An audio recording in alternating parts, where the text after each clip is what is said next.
Okie dokie. Ooh. Okay, hilltop outpost. Can fire upon the enemy. I imagine it's just these guys. England didn't take on the spearmen like I thought they might, but never mind. Just gives me some extra experience. Oh wow, one-shotted them. After, well, I say one-shotted them. They did get hit by my city, so maybe not one-shot in the strictest sense of the word, but there we go. Okay, the hand axe is down. Grinding some early levels. This is why having a barracks, and I never think it's worth it in the early stages of the game, because actually whilst you've got barbarians on the map, you can grind that early first level or two and reach the third turn limit pretty quickly.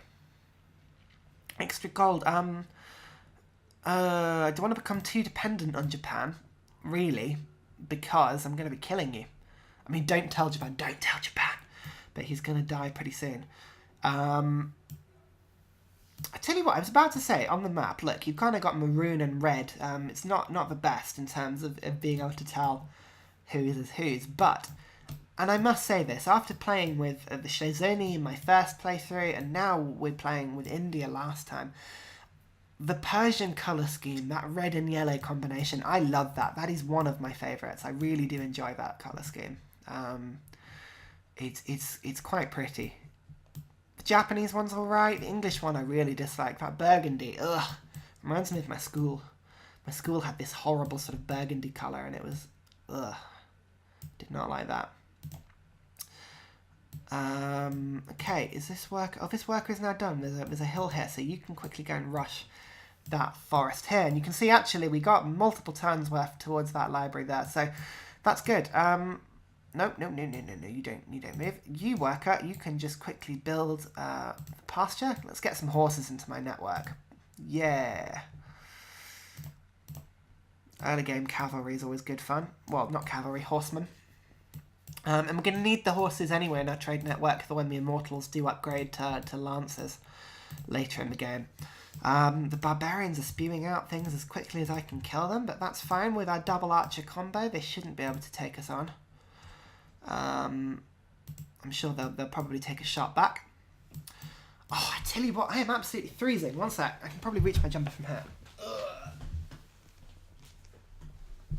There we go. Sorry, this is probably going to be noisy. So, I should probably explain sort of how I go about doing this. So, oh, one sec, jump up. Oh, that is so much warmer. Beautiful. So, I record this, and traditionally I recorded it up in my bedroom so that I wasn't sort of interrupting Sarah, who's my girlfriend, and the rest of the house whilst I was doing this. But now I've got some more time on my hands. I'm sort of staying here. It's a beautiful Tuesday morning. I walk Sarah into work, and I go past my old workplace, and oh, it's really good to walk past it and be like, ha ha ha ha, you don't own me anymore, you suckers. But until then, I was recording up in my bedroom on this brilliant rickety chair that could barely stand up, and I don't actually have a desk, so I was putting my laptop and all the recording devices, all of that was going on top of my dresser.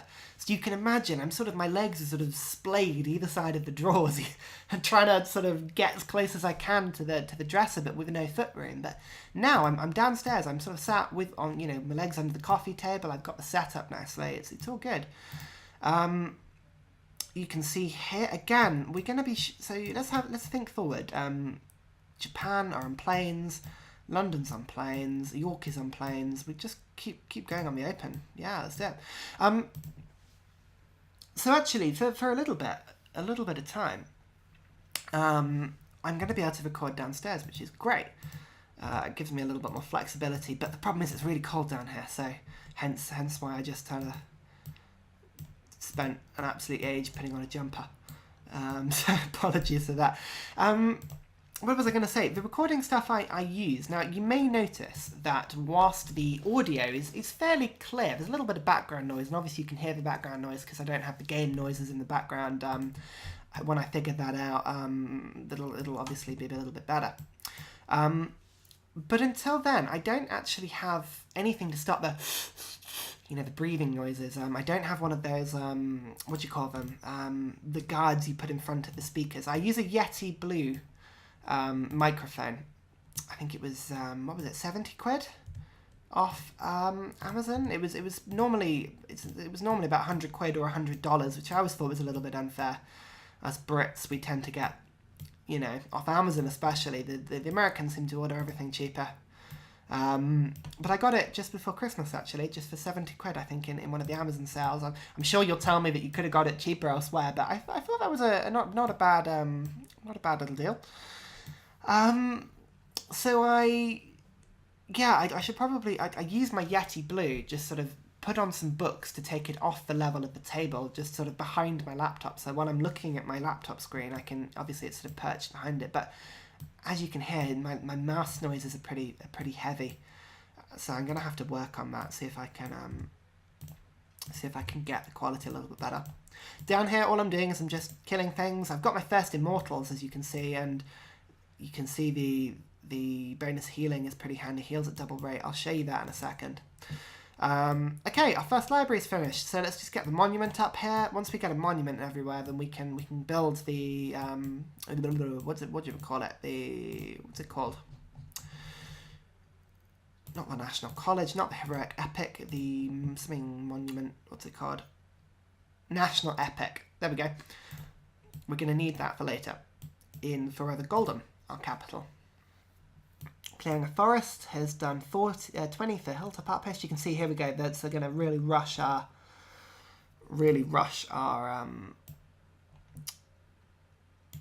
building of the library there. 3 turns now. Ah, we're doing well. So this immortal, great. Again, we're all going to need planes, really, aren't we? So let's just let our archers. Actually, we want to get this archer just to have another shot. And then the immortals can finish it to get their little bit of bonus XP.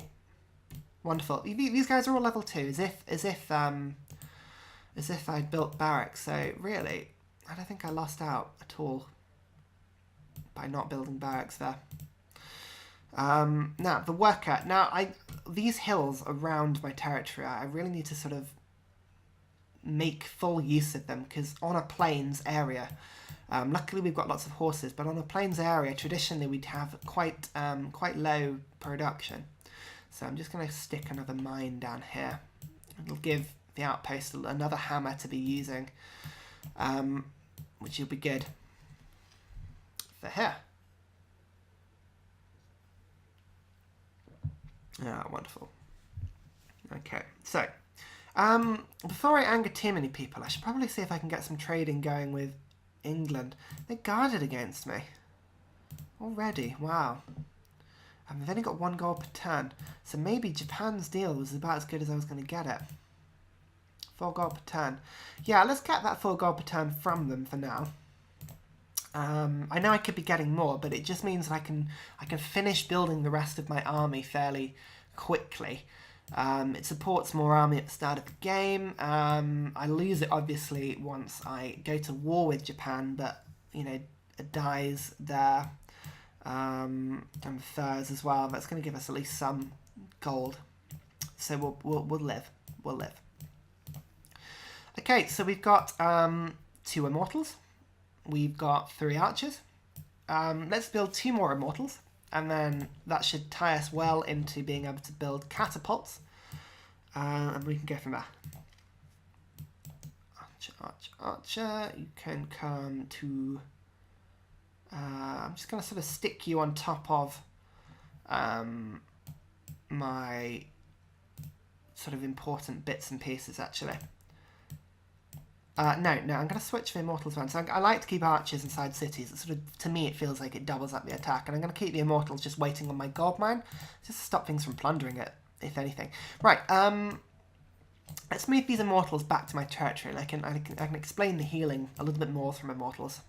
It's it doesn't seem like the best of abilities, but it is very handy to have indeed. Oh, I might go and get myself another drink in a second. Actually, I've run out of Coke. I drink far too much of that stuff, but oh well. I'm sure not many people that would tell me off actually end up watching this video, so I don't mind telling you guys on YouTube, it's all good.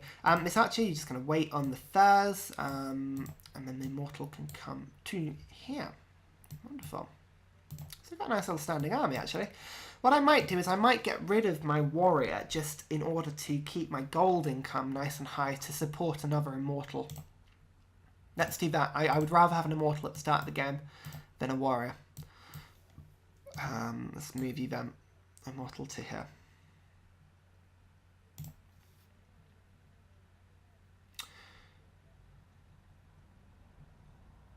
So you can see English warriors are healing 10 health per turn. They're not in their own territory. Pull them. So, right, let's get this immortal to heal itself. Bingo. Now, liberty. There we go. We need to get that citizenship up. We finished the library. Wonderful. We need to build the National College up now. That's our number one priority, just to really boost our science up. It does make such a difference in the early game, and especially if you're going for a domination victory, it is an imperative not to abandon your science, because there is no point fighting with a ton of musketmen if the other person is shooting you back with riflemen, for instance, or great war infantry. You're just not going to get anywhere. We're going to build a monument here. Again, just to push through these early game social policies. I think this is the best thing to do. Now, this worker, I need to get these furs. Finish that. I might just buy this silk tile, actually, and get some extra happiness from that as well. So we've got our 3 worker from citizenship, so I'm just going to be building on these horses. If I can get these 2 horses into my trade network, that will give me a very good extra boost to production, especially whilst I'm unhappy. Archer, you can wait. Actually, no, I'm going to get you, Archer, to sort of wait there, and this immortal I'm going to wait here. As I say, I like to keep archers in my cities as opposed to anything else. So you can see there, the immortals, they went up 30 health. I should have pointed that out. So it's 10 health as a bonus, plus 10 for being in my own territory, plus 10 for the what it calls heals at double rate. So what does it say? Yeah, heals at double rate. It doesn't. If it healed at double rate, I would have held 40 at the end of that turn, but no, I only held 30, so it only gives you 10 extra. It's a little bit, what do you call it? Misleading, that one.